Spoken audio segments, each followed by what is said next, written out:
நண்பர்களை நீங்கள் பார்த்து கொண்டு இருப்பது உங்கள் கௌசிகா ரிவ்யூ. சரி வாங்க வீடியோக்குள்ள போய் என்ன நடக்க போகுது அப்படின்னு சொல்லிட்டு பார்த்தீங்கன்னா, நம்ம ராஜேஸ்வரி இருக்காங்கல்ல, அவங்க இருந்து ஃபோன் பண்றாங்க நம்ம விஜய்க்கு. ஃபோன் பண்ணி, என்ன விஜய், ஏதோ நல்ல விஷயமெல்லாம் நடந்திருக்க போல உங்க வீட்டில், இதுக்கு மேலே அந்த நல்ல விஷயம் ரொம்ப நாள் நீடிக்காது, மல்லி ப்ரெக்னெண்ட்டாக இருக்கான்னு சொல்லிட்டு ரொம்ப சந்தோஷத்தில் இருக்க போல, அந்த சந்தோஷம் நீடிக்காது அப்படின்னு சொல்லிட்டு இருக்காங்க. இதை கேட்டது என்ன சொல்றது ஏது சொல்றதுன்னு சொல்லிட்டு தெரியாம குழப்பத்தில் ஒரு பக்கம் குழம்பி போயிட்டு இருக்காங்க. இது உண்மையா நம்ம மல்லி ப்ரெக்னெண்ட்டாக தான் இருக்காங்களா அப்படின்னு சொல்லிட்டு பார்த்தீங்கன்னா, ஆமாங்க, நம்ம மல்லி ப்ரெக்னெண்ட்டாக தான் இருக்காங்க. இந்த விஷயம் நம்ம விஜய்க்கு இன்னும் தெரிய வரல.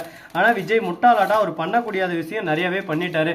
இதுக்கப்புறம் விஜய் ரொம்ப வாழ்க்கையில கஷ்டப்படுவார். ஏன்னா மல்லிக்கு துரோகம் பண்ண போறோம்லே, மல்லியை எப்ப அனாதையா விட போறோம்லே, நமக்காக எவ்வளவு கஷ்டப்பட்டு இவ்வளவு நாள் நம்ம கூட இருந்தா நாம யூஸ் அண்ட் த்ரோ மாதிரி ஒரு பக்கம் யூஸ் பண்ணிட்டு தூக்கி போறோம்லே, இதெல்லாம் கஷ்டம் இல்லையா, தப்பு இல்லையா அப்படின்னு சொல்லிட்டு யோசிக்க ஆரம்பிக்கிறாங்க. யோசிக்கிறது முழுக்க முழுக்க கரெக்ட் தாங்க. ஏன்னா அவர் பண்றது முழுக்க முழுக்க கேவலமான கேடு கட்ட வேலை தான். இந்த மாதிரி வேலை செய்யறதுக்கு நம்ம விஜய் கம்மு போயிட்டு எங்கேயானா சைலண்டா போயிட்டே இருந்துடலாம். என் பொண்ணுக்காக பண்றேன்னு எல்லாமே ஒரு பக்கம் கேவலமான வேலையை தான் செஞ்சுட்டு இருக்காரு. இதை பார்க்கும்போது ஒரு பக்கம் கஷ்டமா தான் இருக்கு. இவருக்கு ஏற்ற மாதிரி இவர் சந்தோஷமா இருப்பாராம், ஆனா இவங்களை சுத்தி வரவங்க ரொம்ப கஷ்டப்படணுமா, அந்த மாதிரி ஒரு மைண்ட் செட், அந்த மாதிரி ஒரு தாட்ல சுத்தின்னு இருக்காரு. இது முழுக்க முழுக்க நல்லதே வா அப்படின்னு சொல்லிட்டு பார்த்தீங்கன்னா கண்டிப்பா நல்லது இல்லைங்க. எல்லாமே ஒரு எல்லை இருந்தாங்க. அந்த எல்லைக்கு அப்புறம் எல்லாத்தையும் பார்த்தீங்கன்னா ரொம்பவே கண்ட்ரோல் மீறி போயாகும். அதனால யார் என்ன பார்த்தா நமக்கு என்ன, நம்ம பொழப்ப நம்ம கரெக்டாக பார்க்கணும். அதுதான் நமக்கு ஒரு முக்கியமான ஒரு விஷயமாவே இருக்கும். சரி, இந்த மாதிரியெல்லாம் ஒரு பக்கம் நடந்துன்னு இருக்க, மறுபக்கம் என்ன நடக்குதுன்னு சொல்லிட்டு பார்த்தீங்கன்னா, நம்ம வெண்பா இருக்காங்களா, அவங்க வந்து ஃபீல் பண்ண இருக்காங்க. இந்த மாதிரி ஏதாவது ஒரு பக்கம் நடந்திருந்தாலும் அதே சமயத்துல மறுபக்கம் என்ன நடக்குதுன்னு சொல்லிட்டு பாத்தீங்கன்னா, நம்ம கதிரேசன் இருக்காருல, அவரு இந்த பிரச்சனை ஒரு பக்கம் மிக பெருசா ஒரு பக்கம் உருவாக்கணும் அப்படின்னு சொல்லிட்டு கேவலமான ஒரு எண்ணத்துல சுத்தின்னு இருக்காங்க. அந்த எண்ணம் எல்லாமே ஒரு எல்லை வெறி தான் ப்ரோ. மூடிட்டு அவங்கவுங்க இடத்துல இருந்தா அவங்களுக்கு கரெக்டான ஒரு இது இருக்கும். ஆனா தேவையில்லாம ஒரு பக்கம் ஒரு புறம் என்ன பண்றது ஏது பண்றதுன்னு சொல்லிட்டு தெரியாம செம்ம கஷ்டத்துல இருக்காங்க. அப்படியே சும்மா கஷ்டத்து மேல கஷ்டம் ஒரு பக்கம் வந்துகிட்டே இருக்குங்க. இதெல்லாம் என்னதான் பண்றது, எங்க போய் சொல்றதுன்னு சொல்லிட்டு தெரியல.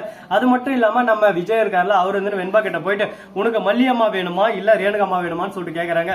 100% எனக்கு மல்லியம்மா தான் வேணும், மல்லியம்மா விட்டு என்னால் இருக்க முடியாது, மல்லியம்மா தான் என்னோட உலகம் அப்படின்னு சொல்லிட்டு மல்லியம்மான்னு சொல்லிட்டு மல்லியை பத்தி தாங்க பேச்சு ஒரு பக்கம் அப்படியே பறக்குது.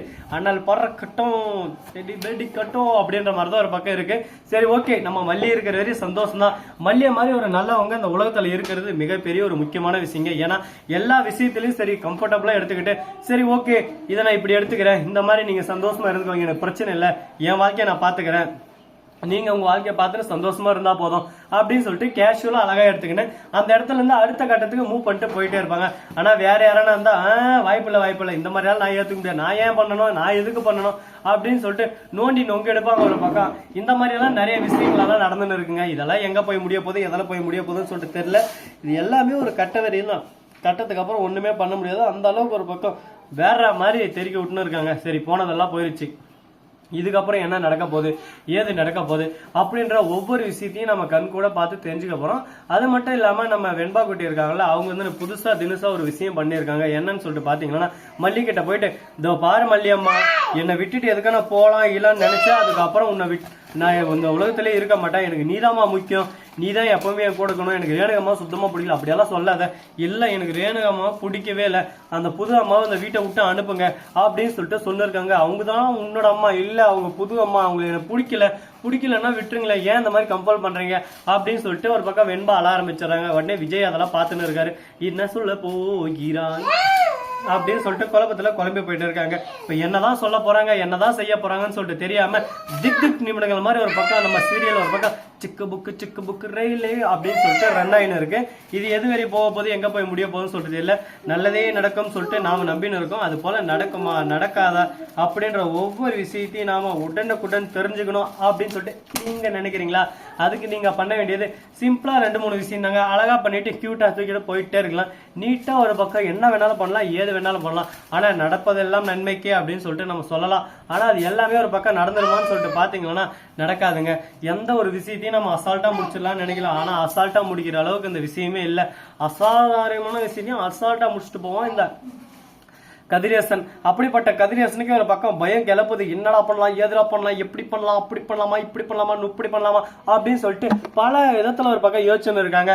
ஆனா எத்தனை டைம் யோசிச்சாலும் என்னதான் பண்ணாலும் நடக்கிறது தான் நடக்கும்.